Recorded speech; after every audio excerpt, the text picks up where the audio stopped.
Magandang araw mga kababayan. Welcome back sa Pinoy ang Birador.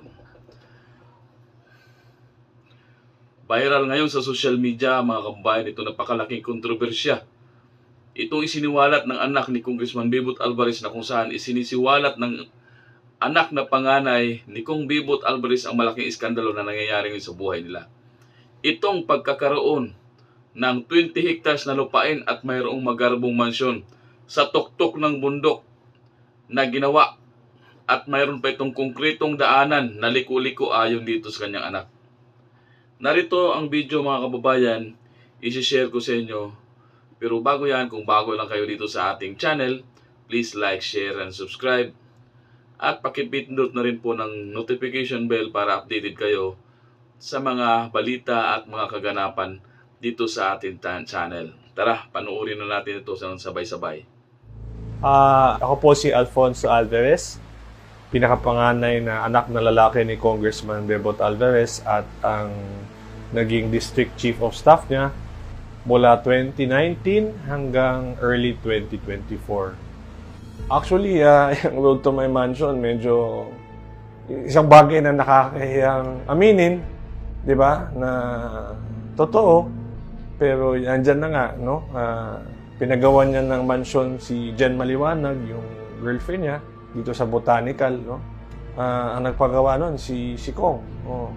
Naka-acquire siya ng parang 20 hectares na property dito. Tapos doon niya pinatuyo yung mansion ni Jen. Malaki yan eh. It's a 20-hectare property and yung mansion is sitting on top of a hill. No? Before ka umabot doon sa mansion, diba, gikan sa gate, no? Murag na pa'y zigzag road, murag kang mo to Baguio City ba? Hindi kaya ng ordinaryong tao siguro kasi materialis puertes yung mansion eh. Lahat ng mga class A na magandang kahoy, materialis. Alam ko nga, malaki pa ni Jen noon na yung bintana daw parang imported pa eh. Galing sa somewhere sa Thailand pa yun or kalimutan ko basta imported. Kasi I think 20 hectares yun tapos yung buong 20 hectares na yun na palibutan ng concrete perimeter wall. Medyo magastos sigurong ipapaderan mo yung 20 hectares. Kalsada pa, pinakoncrete mula sa baba sa highway paakyat dito sa mansion mismo. Pero alam ko pera ng government yung ginamit pa, yung mula sa baba paakyat doon sa bahay niya. Sinabihan niya yung contractor na idiretso na doon sa bahay niya yung kalsada. Yung road to my mansion, totoo yan. Kasi nagpagawa naman talaga, makita naman natin ng kalsada mula sa highway, papunta doon sa gate mansion. Pagkatapos sa gate sa mansion, naputol. Talagang ginawa yung kalsada na yun para doon sa pinatayo niyang mansion kay Jen. Basta ang sa akin lang, no, yung road to my mansion na yan, kami magkakapatid, pamilya namin, wala kaming kinalaman dyan. Na kami, no, ako, mga kapatid ko, may kanya-kanya kaming tirahan. Yung road to my mansion na yan, ginawa talaga yan para kay Jen. Yung girlfriend ni Papa, ni Kong Bebot. Yan din yung question na mystery na kahit ako hindi ko alam.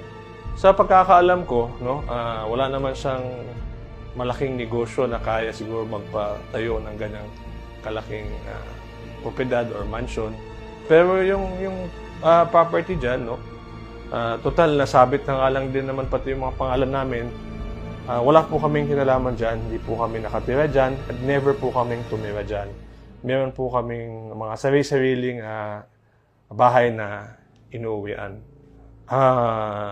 Yun nga po yung nakapagtaka eh. Alam ko, wala naman talaga siyang negosyo si Papa sa kanya. Hindi ko rin alam kung paano siya nakapagpatayo ng ganyan.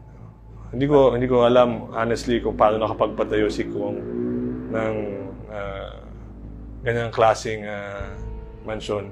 Dahil Sa pagkakaalam ko, wala naman siyang ganyang kalaking negosyo. Ako, hindi kasi ako familiar sa kung ano yung mga properties niya, no? Pero alam ko, madami siyang napundar sa Siargao. Mga beaches, ganyan.